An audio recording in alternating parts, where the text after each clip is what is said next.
En su apogeo, su fortuna superaba el $1,5 billones.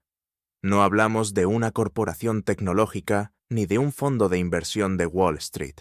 Hablamos de la Yakuza, una organización criminal que se transformó en el banco en la sombra de la tercera economía más grande del mundo. Construyeron rascacielos, manipularon el mercado de valores y financiaron a políticos, todo a plena luz del día. La pregunta no es si la Yakuza infiltró la economía japonesa. La verdadera pregunta es, ¿en qué punto la economía japonesa se convirtió en la Yakuza? Esta es la historia de cómo el mayor sindicato del crimen del mundo se volvió demasiado grande para caer, creando un sistema del que Japón, aún hoy, no puede escapar. Para entender su poder económico, debemos viajar al Japón de la posguerra, un país en ruinas, humillado y ocupado. En este caos, la Yakuza, descendientes de samuráis sin señor y comerciantes marginados, encontraron una oportunidad de oro.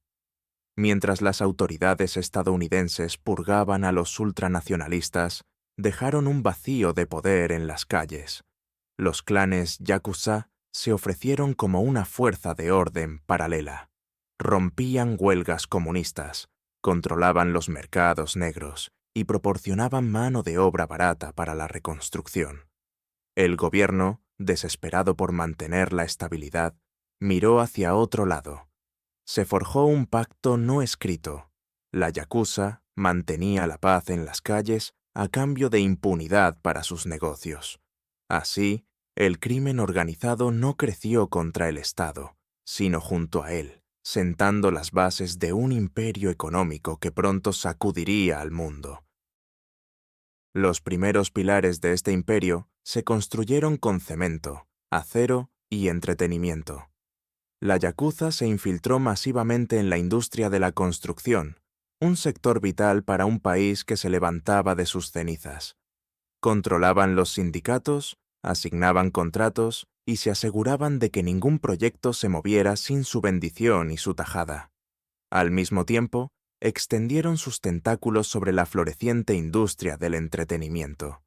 Desde la producción de películas hasta la gestión de estrellas de la música y la lucha libre profesional, la Yakuza dictaba quién triunfaba y quién desaparecía. Estos negocios, aparentemente legítimos, se convirtieron en gigantescas lavadoras de dinero procedente de sus actividades más oscuras: el juego, la prostitución y la extorsión. Japón estaba renaciendo, y la Yakuza se aseguraba de ser el arquitecto y el director de orquesta de ese renacimiento. Pero fue en la década de 1980 cuando la Yakuza pasó de ser un problema nacional a una fuerza financiera global. Japón vivía una burbuja económica sin precedentes. El mercado de valores de Tokio superaba a Wall Street y el valor del suelo en el distrito de Ginza valía más que todo el estado de California. Los bancos, inundados de dinero barato, prestaban sin hacer preguntas, y la Yakuza estaba allí para tomar ese dinero. Se convirtieron en los reyes de la especulación inmobiliaria a través de una práctica conocida como yageya. Estos especialistas del suelo usaban la intimidación y la violencia para expulsar a residentes y pequeños propietarios de terrenos codiciados, agrupando parcelas que luego vendían a promotoras por fortunas. No solo ganaban dinero, estaban redibujando el mapa de las ciudades más caras del mundo. Mientras los yageya conquistaban el suelo, otra división de la Yakuza se apoderaba de las salas de juntas. Eran los sokaiya, los chantajistas corporativos. Compraban una cantidad mínima de acciones de una gran empresa, lo suficiente para poder asistir a las juntas de accionistas. Una vez dentro, amenazaban con revelar secretos embarazosos sobre los directivos, desde infidelidades hasta fraudes contables, a menos que se les pagara un soborno millonario. Las mayores empresas de Japón, como Sony, Mitsubishi o Toyota, prefirieron pagar en silencio antes que enfrentarse al escándalo público. Los Sokaiya convirtieron la vergüenza corporativa en un modelo de negocio increíblemente lucrativo, demostrando que la información, en las manos adecuadas, era un arma más poderosa que cualquier pistola. La economía de la burbuja transformó a la yakuza. Ya no eran simples matones, se convirtieron en financieros sofisticados.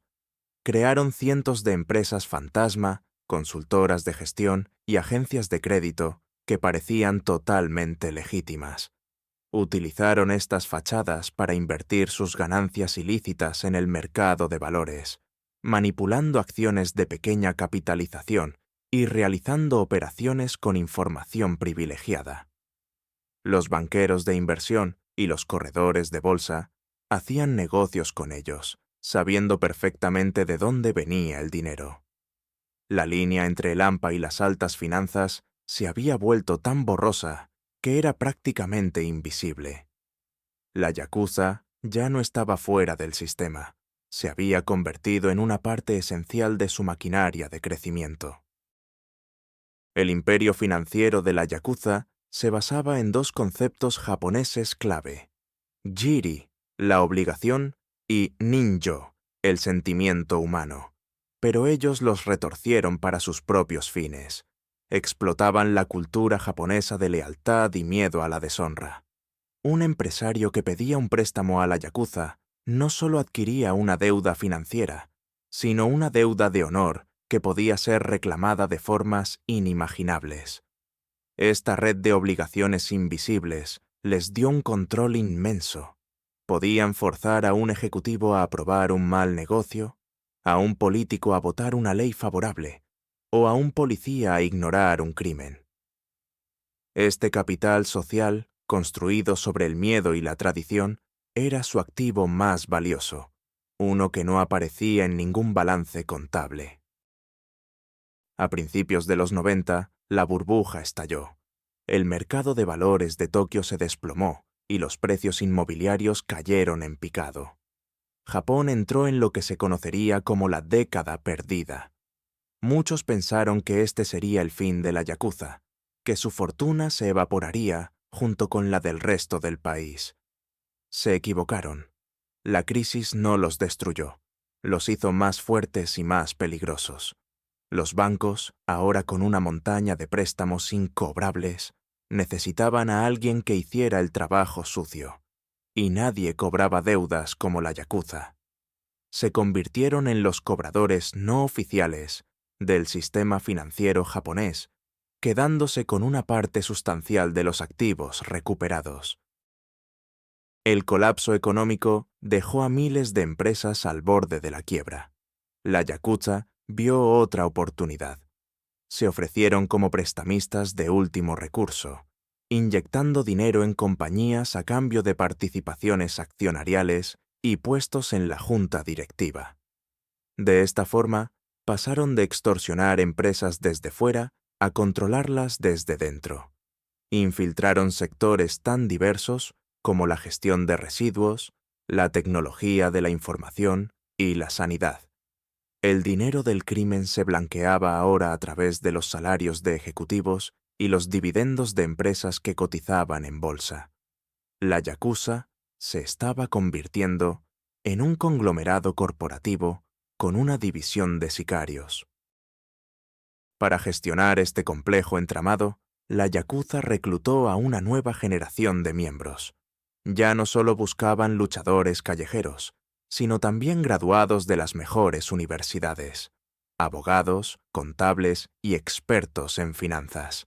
Estos yakuza intelectuales diseñaron complejas estructuras offshore, utilizando paraísos fiscales desde las Islas Caimán hasta Suiza para ocultar y mover su dinero por todo el mundo.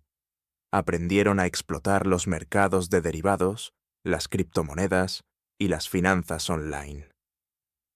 El tatuaje de dragón fue reemplazado por el traje de Armani y la violencia física por la guerra financiera. Eran indistinguibles de cualquier otro actor depredador del capitalismo global. La conexión entre la yakuza y la élite política de Japón es uno de los secretos peor guardados del país. Durante décadas, el Partido Liberal Democrático, que ha gobernado Japón casi ininterrumpidamente, ha mantenido una relación simbiótica con el AMPA. La yakuza proporcionaba votos, silenciaba a la oposición y financiaba campañas a través de donaciones ilegales canalizadas por sus empresas fantasma. A cambio, recibían protección política, contratos gubernamentales lucrativos y un sistema de justicia que a menudo hacía la vista gorda. Varios escándalos han salpicado a primeros ministros y ministros del gabinete, revelando vínculos directos con conocidos jefes de la yakuza, pero las consecuencias reales siempre han sido mínimas. Un ejemplo flagrante de esta simbiosis fue el escándalo de Sagawa Kyubin en 1992. Una de las mayores empresas de paquetería de Japón fue acusada de tener vínculos masivos con el clan Inagawa Kai, uno de los más poderosos. Se descubrió que la empresa había distribuido cientos de millones de dólares en préstamos ilegales y donaciones a más de 100 políticos, incluido un futuro primer ministro. El escándalo sacudió al país, pero la investigación se cerró con condenas menores. Demostró que la yakuza no era solo una organización criminal, sino un instrumento de poder político, un actor en la sombra que podía influir en quién gobernaba la nación. Ante la creciente presión internacional, especialmente de Estados Unidos, el gobierno japonés finalmente comenzó a tomar medidas más serias. A partir de la década de 2000, se aprobaron una serie de ordenanzas de exclusión de la yakuza. Estas leyes hacían ilegal que cualquier empresa o individuo hiciera negocios a sabiendas con un miembro de la yakuza. Abrir una cuenta bancaria, alquilar un apartamento o incluso comprar un teléfono móvil se volvió casi imposible para ellos. Sobre el papel, era un golpe devastador que buscaba aislarlos económicamente y asfixiarlos. El número oficial de miembros de la yakuza comenzó a descender drásticamente por primera vez en la historia. Sin embargo, la yakuza, como cualquier organismo vivo, se adaptó para sobrevivir. El resultado de las nuevas leyes no fue su erradicación, sino su invisibilidad. Los clanes se fragmentaron en grupos más pequeños y menos jerárquicos. Muchos miembros abandonaron formalmente las organizaciones para convertirse en hangure o semigánsteres que operaban en una zona gris legal. Estos nuevos criminales no tenían los códigos de honor ni la estructura de los clanes tradicionales, lo que los hacía aún más impredecibles y violentos.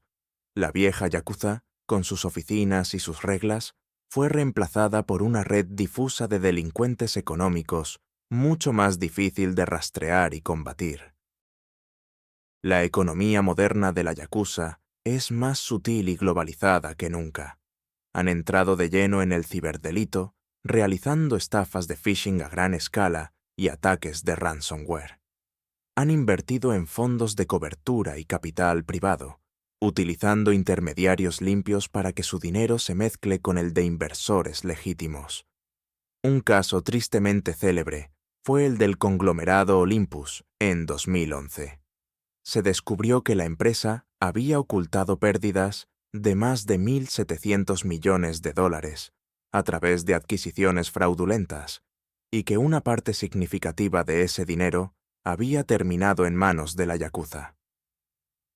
El escándalo demostró que seguían operando en el corazón del Japón corporativo. Otra de sus nuevas fronteras es la energía nuclear. Tras el desastre de Fukushima en 2011, se necesitaron miles de trabajadores para las peligrosas tareas de limpieza. Las empresas contratistas, incapaces de encontrar suficientes voluntarios, recurrieron a la yakuza. Ellos reclutaron a personas sin hogar y endeudadas, pagándoles una miseria y exponiéndolos a niveles mortales de radiación. La yakuza se benefició de la mayor catástrofe nuclear desde Chernóbil, demostrando su capacidad para monetizar incluso la tragedia humana y el desastre nacional. Controlaban el acceso al trabajo más peligroso de Japón, obteniendo enormes beneficios de los contratos de limpieza, financiados con dinero público. El imperio de la Yakuza se enfrenta ahora a una amenaza existencial, la demografía. Japón es la sociedad más envejecida del mundo, y la Yakuza no es una excepción. La edad media de un miembro de la Yakuza supera los 50 años. Los jóvenes japoneses ya no se sienten atraídos por una vida de crimen jerárquico y rituales anticuados. Prefieren la delincuencia online o las estafas rápidas a la lealtad de por vida a un clan. La organización está perdiendo su base de reclutamiento, lo que la obliga a depender cada vez más de la astucia financiera en lugar de la fuerza bruta. Su futuro depende de su capacidad para transformarse de un ejército de soldados a una red de gestores de fondos. El alcance de la Yakuza no se limita a Japón. Sus operaciones de lavado de dinero se extienden por todo el planeta. Utilizan los mercados inmobiliarios de Vancouver y Londres, los casinos de Macao y las empresas de importación y exportación en el sudeste asiático para limpiar sus ganancias. El dinero que se origina en una extorsión en Tokio puede terminar financiando un complejo de lujo en Hawái o una startup tecnológica en Silicon Valley. Esto los convierte en un problema para el sistema financiero global. Los reguladores de todo el mundo se enfrentan a la difícil tarea de rastrear un dinero que ha sido expertamente disfrazado a través de docenas de jurisdicciones y transacciones complejas. Paradójicamente, algunos analistas argumentan que la Yakuza, en ciertos aspectos, actúa como un estabilizador económico. Al proporcionar préstamos rápidos a pequeñas empresas que no pueden acceder al crédito bancario o al resolver disputas comerciales de forma extrajudicial, llenan un vacío que el sistema formal deja abierto. Son un lubricante, aunque tóxico, para la economía. Esta visión del mal necesario es una de las razones por las que su erradicación total es tan complicada. Su desaparición abrupta podría causar un cortocircuito en ciertos sectores de la economía informal de la que dependen miles de personas, creando un caos que nadie en el poder desea. El caso del Yamaguchi-gumi, el clan más grande y poderoso, ilustra perfectamente el estado actual de la Yakuza. En 2015, la organización se dividió en dos facciones rivales, desencadenando una guerra interna. Pero esta guerra no se libró principalmente con armas, sino en los mercados. Ambas facciones intentaron sabotear los negocios legítimos de la otra, lanzando ofertas públicas de adquisición hostiles y filtrando información comprometedora a los reguladores. Fue una guerra de clanes librada como una batalla corporativa, una señal de que el futuro de la Yakuza se decidirá en las páginas financieras de los periódicos, no en los callejones oscuros.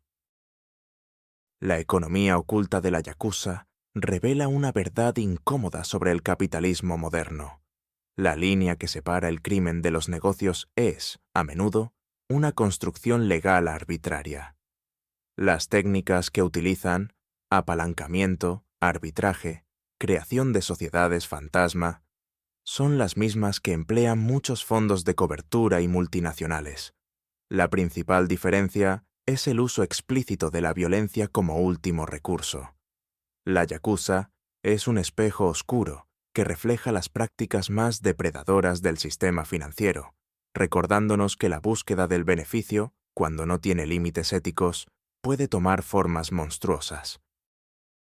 Hoy, el gobierno japonés celebra la disminución del número de miembros de la Yakuza como una victoria. Pero esto puede ser un espejismo. La organización no ha desaparecido, se ha transformado. Se ha vuelto más discreta, más corporativa y más integrada en la economía global. Han intercambiado la violencia visible por el fraude invisible. El monstruo no ha muerto, simplemente ha aprendido a usar traje y corbata. La economía japonesa sigue ligada a este socio silencioso, un socio que ayudó a construirla y que ahora amenaza con corroerla desde dentro, demostrando que los pactos con el diablo, económicos o de cualquier otro tipo, siempre vienen con una factura que, tarde o temprano, hay que pagar. Entonces, ¿qué nos enseña la historia de la Yakuza? Nos enseña que el crimen organizado no es una fuerza externa que ataca al sistema, sino una parte que puede crecer dentro de él, alimentándose de sus debilidades y contradicciones. La economía japonesa no puede deshacerse de la Yakuza, por la misma razón que un cuerpo no puede rechazar un órgano que se ha vuelto vital para su funcionamiento, por muy canceroso que sea. El futuro de la Yakuza es incierto. Su modelo tradicional está muriendo, pero su capital y su experiencia financiera siguen siendo inmensos. Podrían desvanecerse en la irrelevancia o podrían completar su evolución final, convertirse en una corporación global indistinguible de las demás, donde el único crimen es ser descubierto. La pregunta que quiero dejaros es, ¿creéis que nuestras propias economías tienen su propia versión de la Yakuza? ¿Una élite intocable que opera por encima de la ley?